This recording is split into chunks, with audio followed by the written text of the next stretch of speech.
আসসালামু আলাইকুম ওয়া রাহমাতুল্লাহি ওয়া বারাকাতুহু। সম্মানিত দর্শক শ্রোতা, আশা করি আপনারা ভালো আছেন। মহান আল্লাহ তাআলা আমাকে ভালো রেখেছেন। প্রিয় দর্শক শ্রোতা, মাত্র 10 দিনে পবিত্র কোরআনুল কারীম শিখুন। আজই আপনাদের প্রথম পর্ব। আজকের পর্বে আপনাদের সবাইকে স্বাগতম জানিয়ে শুরু করছি আজকের ক্লাস। প্রিয় দর্শক শ্রোতা, পবিত্র কোরআনুল কারীম কিংবা কোনো ভাষা আপনি যখন শিখতে যাবেন, তখন আপনার প্রথমে সেই ভাষার অক্ষরগুলি শিখতে হবে। আমাদের আজকের পর্বে আমরা আরবি হরফের 29টি অক্ষরের মধ্য থেকে 10 থেকে 11টা অক্ষর শিখব ইনশাআল্লাহ। ওয়া মা তাওফীক ইল্লা বিল্লাহ।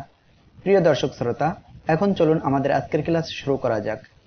আউযু বিল্লাহি মিনাশ শাইতানির রাজীম। বিসমিল্লাহির রহমানির রহিম। মোট 5টি ভাগে ভাগ করা হয়েছে আরবি অক্ষর উচ্চারণের সুবিধার্থে। আমরা আজকে 1 নাম্বার, 2 নাম্বার এবং 3 নাম্বারের 4টি অক্ষর শিখব, অর্থাৎ মোট 9টি অক্ষর শিখব ইনশাআল্লাহ। ওয়া মা তাওফীক ইল্লা বিল্লাহ। এখন চলুন অক্ষরগুলি শিখে আসি। প্রথম অক্ষর মিম। মিম অক্ষরে মোট 3 আলিফ টান হবে। মিম। এই অক্ষরটি ঠোঁটের শুকনা অংশ হইতে মিম উচ্চারিত হয়। এই ঠোঁটের এই শুকনা অংশ থেকে উচ্চারিত হবে মিম এবং 3 আলিফ টান হবে। সবাই আমার সাথে উচ্চারণ করেন, মিম।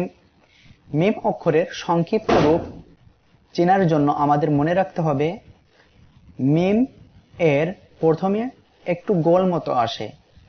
আমরা আরো একটু বিস্তারিত যদি বুঝতে চাই তাহলে দেখুন, এখানে কালো রঙের আবৃত রয়েছে এখানে মিম।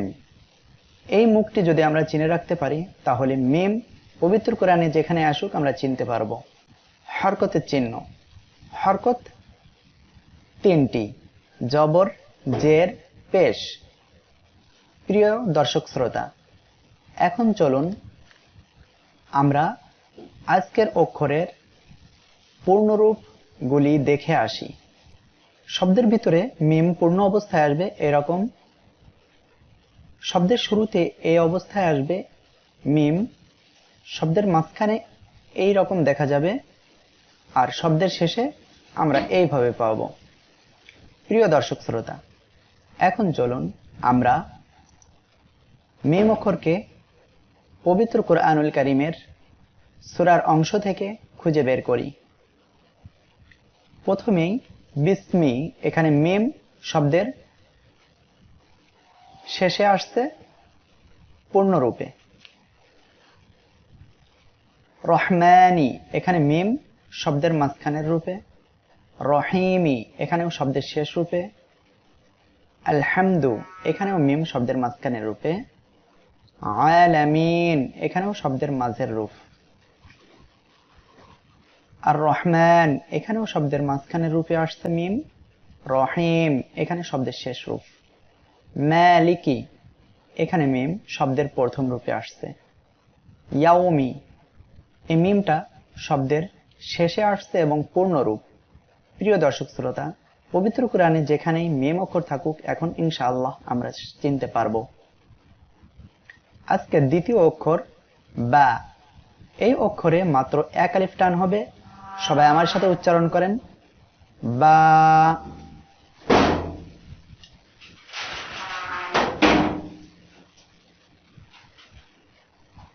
প্রিয় দর্শক শ্রোতা, বা অক্ষরটি ঠোঁটের ভিজা অংশ হইতে উচ্চারিত হয়। 2 ঠোঁট এর ভিজা অংশ অর্থাৎ এই পাশ দিয়ে উচ্চারণ হবে। সবাই আমার সাথে উচ্চারণ করেন, বা। আবার বলেন, বা। এই অক্ষরে কিন্তু মাত্র 1 আলিফ টান হবে। বা এর সংক্ষিপ্ত আকার আমরা চিনব এমন ভাবে যে একটা দাঁত এবং তার নিচে এক নোক্তা। যেমন এখানে হলুদ অংশে দেখানো হয়েছে একটা দাঁত, তার নিচে একটা নোক্তা। হরকতের চিহ্ন। জবর এর উচ্চারণ আকার হবে, জের এর উচ্চারণ রস্যিকার হবে, পেশ এর উচ্চারণ রস্যুকার হবে। বা এর সংক্ষিপ্ত আকৃতি। বা শব্দটি পূর্ণ অবস্থায় শব্দের ভিতরে এমন আসবে, শব্দের শুরুতে বা একটা দাঁত, তার নিচেই একটা নুক্তা হবে। শব্দের মাঝখানে বা একটা দাঁত, তার নিচেই একটা নুক্তা হবে এবং তার আগে পরে কিছু অক্ষর থাকবে। শব্দের শেষ রূপে বা এইভাবে আসবে, অর্থাৎ তারপরে আর কোনো অক্ষর থাকবে না। এখন চলুন আমরা পবিত্র কোরআনের আয়াত অংশ থেকে বা অক্ষরকে মিলিয়ে নিই। বারকু, এখানে বা অক্ষরটি শব্দের মাঝের রূপে আসছে। আবসারু, এখানে বা অক্ষরটা শব্দের শুরুর রূপে আসছে। লাযাহাবা, এখানে শব্দের শেষ রূপে আসছে। আবসা, এখানে বা অক্ষরটা শব্দের প্রথম রূপে। ইয়াযরিবা, এখানে শব্দের শেষ রূপে এবং পূর্ণ রূপ বা আসছে এখানে। বাউযাতান, এখানে বা অক্ষরটি শব্দের প্রথম রূপে আসছে। মির রাব্বিহিম, এখানে বাটা শব্দের প্রথম রূপে আসছে। প্রিয় দর্শক শ্রোতা, আমরা একটু যদি খেয়াল দিয়ে পড়ি আর আমি বলার সময় আপনারা যদি খেয়াল রাখেন, তাহলে অবশ্যই আপনারা ভালোভাবে অক্ষরগুলি চিনতে পারবেন। আজকে তৃতীয় অক্ষর ওয়াও, এই অক্ষরে মোট 4 আলিফ টান হবে। সবাই আমার সাথে বলেন ওয়াও। এই অক্ষরটি 2 ঠোঁট এইভাবে গোল করিয়া উচ্চারিত হবে। সবাই আমার সাথে উচ্চারণ করেন ওয়াও। এর সংক্ষিপ্ত আকার বা চেনার উপায় হলো, একটা গোল হবে এবং তারপরে কাঁচির মতো একটা টান হবে। প্রিয় দর্শক শ্রোতা, এর সংক্ষিপ্ত আকার হলো গোল এবং একটু কাঁচের মতো নিচের দিকে বেঁকায়া যাবে। অও শব্দের শুরুতে যখন আসে তখন সে পূর্ণরূপে আসে। হরকতের চিহ্ন, জবর এর উচ্চারণ আকার হবে, জের এর উচ্চারণ রস্যিকার, পেশ এর উচ্চারণ রস্যকার হবে। সংক্ষিপ্ত আকৃতি, অ অক্ষরটি শব্দের শুরুতে যখন আসবে তখন এইভাবে আসবে পূর্ণরূপে। শব্দের শুরুতে যখন আসবে তখন এইভাবে আসবে ওয়াও জবর ওয়া। শব্দের মাঝখানে অথবা শব্দের শেষে একই রকমে আসবে অ অক্ষরটি। এটা মাঝের রূপ বা শেষের রূপ, এটাও মাঝের রূপ বা শেষের রূপ। এখন চলুন আমরা অ অক্ষরকে পবিত্র কোরআনের আয়াত অংশ থেকে মিলিয়ে নিই। নাশাউ, এখানে অ অক্ষরটি শব্দের মাঝের রূপ বা শেষ রূপ হিসেবে আসছে। অ এখানে পূর্ণরূপে, অর্থাৎ আমরা একটা জিনিস খেয়াল করলাম, অ অক্ষরটি মাত্র 2 ভাবে পাওয়া যাবে। একটা হলো পূর্ণরূপে আর একটা হলো মাঝের রূপ বা শেষ রূপ। ক্বালু, এখানে অ অক্ষরটি মাঝের রূপে বা শেষ রূপে আসছে। ওয়ালাউ, এখানে 2টি ওয়াও, প্রথম অটি পূর্ণরূপে আসছে। লাউ, এখানে এই অটি শব্দের শেষ রূপ বা মাঝের রূপ হিসেবে আসছে। ওয়াবসা, এই অটি শব্দের পূর্ণরূপ হিসেবে আসছে। বাউ, শব্দের মাঝের রূপ বা শেষ রূপে আসছে। ফাওকাহা, এখানে শব্দের মাঝের রূপ বা শেষ রূপে আসছে। প্রিয় দর্শক শ্রোতা, আমরা পবিত্র কোরআনের যেখানে অ থাকবে ইনশাআল্লাহ আমরা অকে চিনতে পারবো। আজকের চতুর্থ অক্ষর ফা। ফা অক্ষরে 1 আলিফ টান। সবাই আমার সাথে পড়েন ফা। ফা অক্ষরটি উচ্চারণ হবে নিচের ঠোঁটের পেট উপরের 2 দাঁতের আগার সঙ্গে লাগিয়ে। ফা 1 আলিফ টান হবে। আমরা এই মাখরাজ সহকারে আবার উচ্চারণ করি ফা। ফা এর সংক্ষিপ্ত রূপ গোল থাকবে এবং তার উপরে 1 নুক্তা হবে। শব্দের শুরুতে ফা এমন আসবে, শব্দের মাঝখানে এমন আসবে এবং শব্দের শেষে এমন আসবে। হরকতের চিহ্ন, জবর এর উচ্চারণ আকার হবে, জের এর উচ্চারণ রস্যিকার, পেশ এর উচ্চারণ রস্যকার। জবর কোনো অক্ষরের উপরে বাঁকা চিহ্ন, জের কোনো অক্ষরের নিচে বাঁকা চিহ্ন, আর পেশ কোনো অক্ষরের উপরে মাথা গোল দিয়ে একটু বাঁকা চিহ্ন। ফা অক্ষরের আকৃতি, ফা শব্দের শেষে এমন ভাবে আসবে, শব্দের শুরুতে এমন ভাবে আসবে ফা, শব্দের মাঝখানে এমন ভাবে আসবে, আর শব্দের শেষে এমন ভাবে আসবে। ফা অক্ষরকে আমরা আয়াত অংশ থেকে মিলিয়ে নিই। ইয়াখতাফু, এখানে ফা অক্ষরটি শব্দের শেষ রূপে আসছে। ফিহি, এখানে শব্দের প্রথম রূপে আসছে।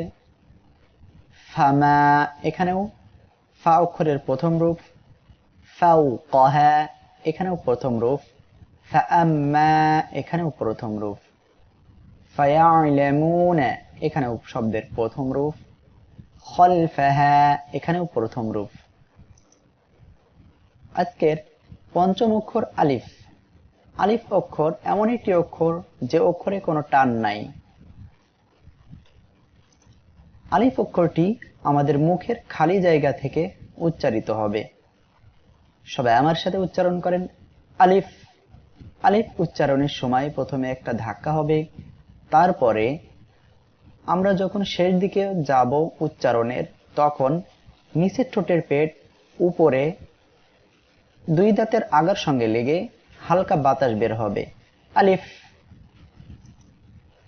এর সংক্ষিপ্ত আকার আলিফ পূর্ণরূপে এমন ভাবে আসবে, আর কোনো অক্ষরের সাথে মিশে এমন ভাবে আসবে। হরকতের উচ্চারণ, জবর এর উচ্চারণ আকার, যেমন আলিফ জবর আ। জের এর উচ্চারণ রস্যিকার, যেমন আলিফ জের এ। পেশ এর উচ্চারণ রস্যকার হবে, আলিফ পেশ ও। খেয়াল রাখবেন, হরকতের উচ্চারণ সর্বদা দ্রুত হয় বা তাড়াতাড়ি হয়। সংক্ষিপ্ত আকৃতি, আলিফ কোন শব্দের ভিতরে পূর্ণরূপে আসলে এভাবে আসবে, শব্দের শুরুতে আসলে এমন ভাবে আসবে, শব্দের মাঝে বা শেষে এইভাবে আসবে। এখন চলুন আমরা আলিফ অক্ষরকে পবিত্র কোরআনের আয়াত অংশ থেকে খুঁজে বের করি। এখানে লাল অক্ষর প্রথমটি, এখানে নিচে হামজা থাকার কারণে এটা আলিফ হিসেবে ধর্তব্য হবে না। ইযা, এখানে আলিফ আছে পূর্ণরূপে। এখানে সবগুলোই প্রায় পূর্ণরূপে। আমান্না, এখানে এই আলিফটা শব্দের মাঝের রূপ বা শেষের রূপ। ক্বালু, এখানে ক আলিফ এখানে আসছে শব্দের মাঝের রূপ বা শেষের রূপে।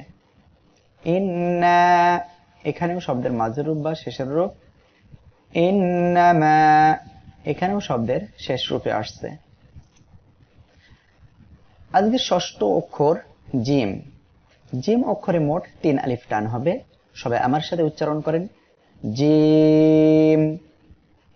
এই অক্ষরটি জিহ্বার মাঝখান তার বরাবর উপরে এই তালুর সঙ্গে লাগিয়ে উচ্চারিত হবে। সবাই আমার সাথে উচ্চারণ করেন, জিম। এই অক্ষরে 3 আলিফ টান হবে। আবার উচ্চারণ করি, জিম। জিম অক্ষরের আকৃতি হলো আমগসি, বা কোনো ফল পাড়ার জন্য আমরা যে লগা দিয়ে একটু বাঁকা তৈরি করি, তার নিচে একটা নুক্তা, এমন যদি দেখা যায় তাহলে সেটা হবে জিম। জিম প্রথম রূপে এমন ভাবে আসবে, দ্বিতীয় রূপে তার আগেও এবং পরেও কিছু অক্ষর থাকবে, তৃতীয় রূপে জিম অনেকটা পূর্ণ আকৃতির হবে। হরকতের চিহ্ন, জবরের উচ্চারণ আকার, জিম জবর যা। জের এর উচ্চারণ রস্যিকার, জিম জের জি। সবাই কিন্তু আমার সাথে সাথেই পড়বেন। পেশের উচ্চারণ রস্যকার, জিম পেশ জু। উদাহরণ সহ সংক্ষিপ্ত আকৃতি, জিম শব্দের ভিতরে পূর্ণরূপে আসলে এমন ভাবে আসবে, ইখরাজুন। শব্দের প্রথম রূপে আসলে এমন ভাবে আসবে, শব্দের মাঝখানে আসলে এমন ভাবে আসবে, আর শব্দের শেষে আসলে এমন ভাবে আসবে। এখন চলুন আমরা জিম অক্ষরকে পবিত্র কোরআনের আয়াত অংশ থেকে মিলিয়ে নিই। আজকের সপ্তম অক্ষর শিন।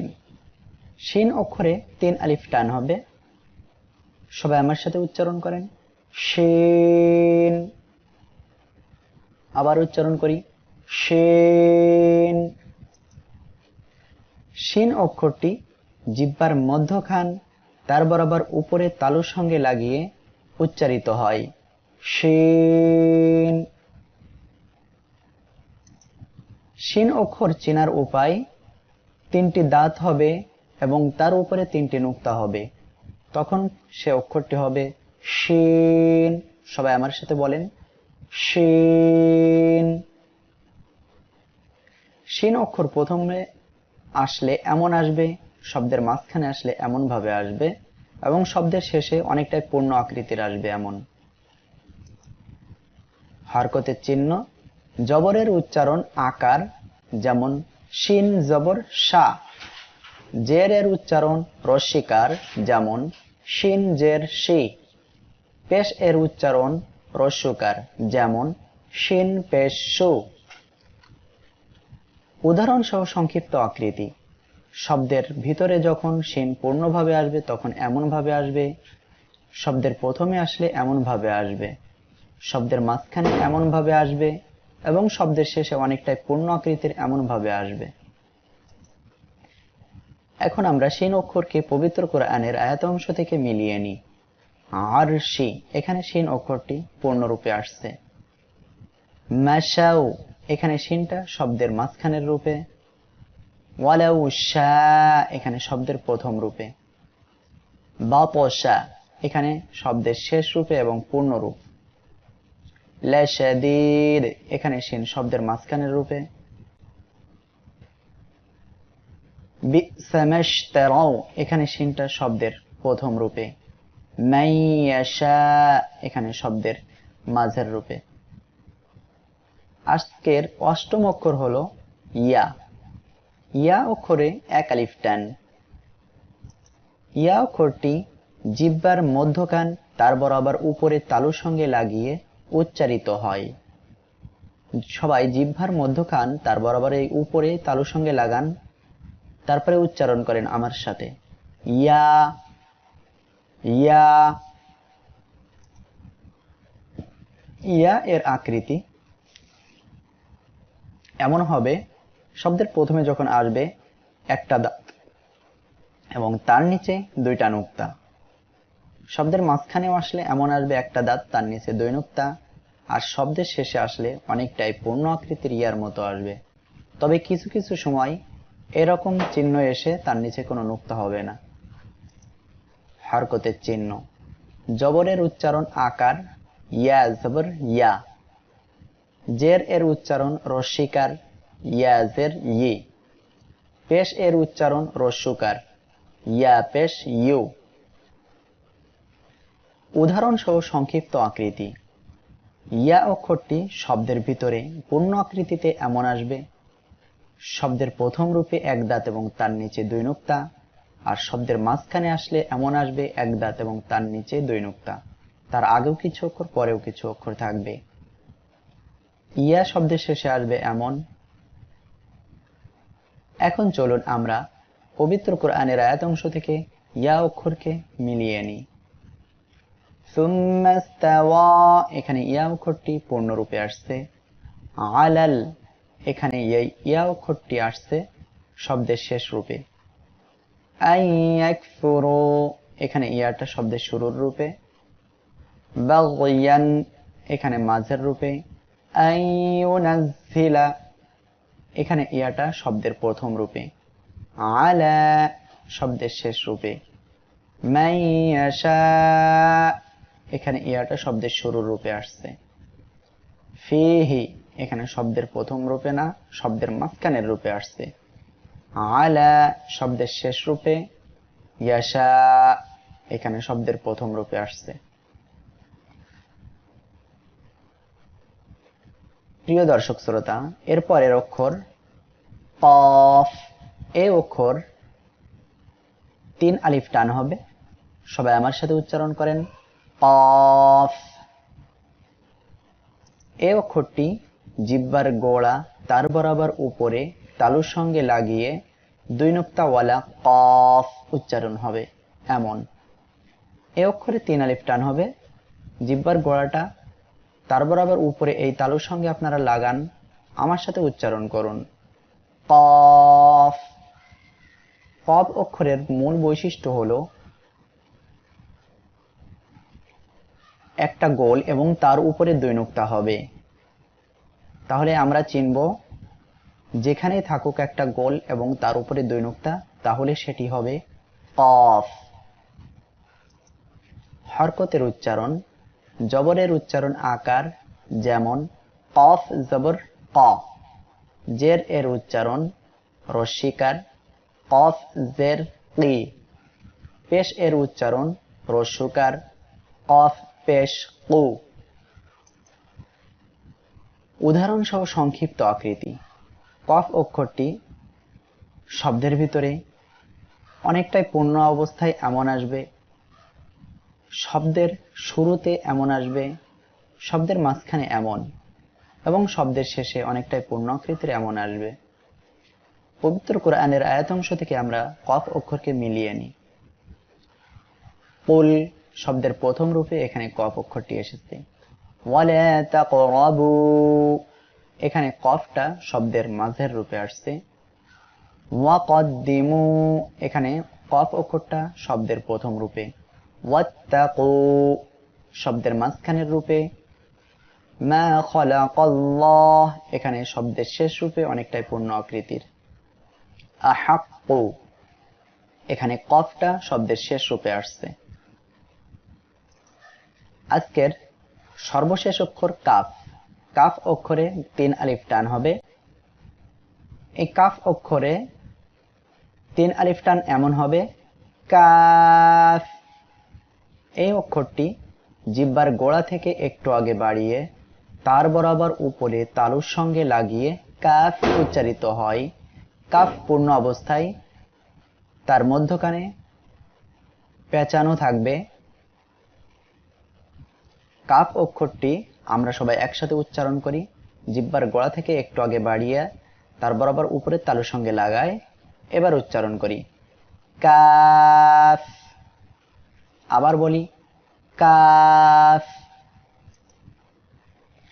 এই অক্ষরটি শব্দের শেষে এবং পূর্ণরূপে এইভাবে আসবে এবং তার ভিতরে একটি পেঁচানো থাকবে। আর শব্দের শুরুতে যখন আসবে তখন কাফ এইভাবে আসবে, মাঝখানে এমন ভাবে আসবে এবং শেষে অনেকটাই পূর্ণ আকৃতির আসবে। হরকতের চিহ্ন, জবর এর উচ্চারণ আকার, কাফ জবর কা। জের এর উচ্চারণ রস্যিকার, কাফ জের কি। পেশ এর উচ্চারণ রস্যকার, কাফ পেশ কু। এখন চলুন পবিত্র উদাহরণ সহ সংক্ষিপ্ত আকৃতি। কাফ অক্ষরটি শব্দের শেষে এমন ভাবে আসবে, অনেকটাই পূর্ণ আকৃতির। শব্দের শুরুতে এমন ভাবে আসবে এবং শব্দের মাঝখানে এমন ভাবে আসবে আর শব্দের শেষে এমন ভাবে আসবে। কাফ অক্ষরকে পবিত্র কোরআনুল কারীমের আয়াতাংশ থেকে মিলিয়ে নিই। যালিকা এখানে শব্দের শেষ রূপে আসছে, কিন্তু কাফটি অনেকটা দেখতে পূর্ণ আকৃতির। কিতাবু এখানে কাফটি শব্দের মাঝখানের রূপে আসছে, অনেকটাই দেখতে আলাদা, কিন্তু এটি কাফ। ইলাইকা শব্দের শেষ রূপে পূর্ণ আকৃতির মতোই। মিন ক্বাবলিকা এটাও একই ধরনের, অর্থাৎ পূর্ণরূপ শব্দের শেষে আসছে। কামা এখানে শব্দের প্রথম রূপে। লিল কাফিরিনা এখানে শব্দের মাঝের রূপে আসছে। প্রিয় দর্শক শ্রোতা, আপনাদের কাছে ছোট্ট একটি আবেদন, আপনারা যারা এখনো পর্যন্ত পবিত্র কোরআনুল কারীম সুন্দর করে সহি শুদ্ধভাবে পড়তে পারেন না, দয়া করে আপনারা আমাদের চ্যানেলে যে বিশেষ কোর্স অর্থাৎ 10 দিনে আপনারা পবিত্র কোরআনুল কারীম শিখতে পারবেন, তারই আলোকে ভিডিও আকারে আপনাদের শিক্ষাদানের জন্য ভিডিও তৈরি করা হচ্ছে এবং প্রতিদিন সেটি আপলোড করা হচ্ছে। আপনারা আমাদের ভিডিও দেখুন এবং পবিত্র কোরআনুল কারীম সহিহ শুদ্ধ আকারে শিখুন। প্রিয় দর্শক শ্রোতা, এত সময় ভিডিওটি দেখার জন্য আপনাদের অসংখ্য ধন্যবাদ। পরবর্তী ভিডিওতে আবার আপনাদের সাথে দেখা হবে। ততক্ষণ পর্যন্ত নিরাপদে থাকুন, সুস্থ থাকুন এবং বেশি বেশি মহান আল্লাহ তাআলার ইবাদত করুন। আর পবিত্র কোরআনুল কারীমের আজকের যে প্রথম পর্বে যতটুকু আপনারা শিখেছেন ততটুকু পবিত্র কোরআনুল কারীম থেকে খুঁজে খুঁজে অক্ষরগুলি চেনার চেষ্টা করুন। মহান আল্লাহ তাআলা আমাদের সবাইকে তার প্রিয় বান্দা হিসেবে কবুল করিয়া নিন। আমিন আমিন। ওয়া আখির দাওয়ানা আনিল হামদুলিল্লাহি রাব্বিল আলামিন। আসসালামু আলাইকুম ওয়া রাহমাতুল্লাহি ওয়া বারাকাতুহু।